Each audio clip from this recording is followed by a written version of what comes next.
હજી એકવાર કહું છું, સમજો. પાછળથી સાહેબ આ બહુ દે છે, દ્વારકા વાળો બહુ દે છે, હામું કઈ નથી દેતો, કારણ કે અભિમાન આવી જાય.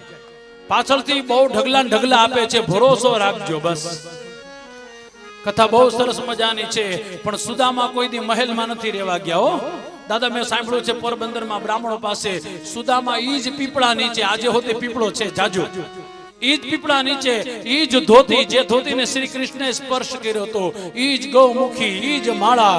રાધે ગોવિંદ, રાધે ગોવિંદ, રાધે ગોવિંદ. સંપત્તિ આપી તો એ સંપત્તિનો નાશ થવાનો, પણ આ માળા જે બી હશે ને ક્યાંય નથી જવાની. જીવા ત્યાં સુધી સુદામાએ રાધે ગોવિંદ કર્યું સાહેબ. આ સુદામા ચરિત્ર ભાગવતમાં 2 અધ્યાયમાં લખેલું છે. છેલ્લા શ્લોકમાં લખેલું છે, જે કોઈ વ્યક્તિ સુદામા ચરિત્ર સાંભળે ઠાકુરજીની ઉપર બહુ કૃપા કરે છે, એને ભક્તિ આપે છે. ભક્તિ જોતી હોય તો સુદામા ચરિત્ર સાંભળો, વાંચો, જોવા જેવું છે. બહુ આનંદ આવ્યો.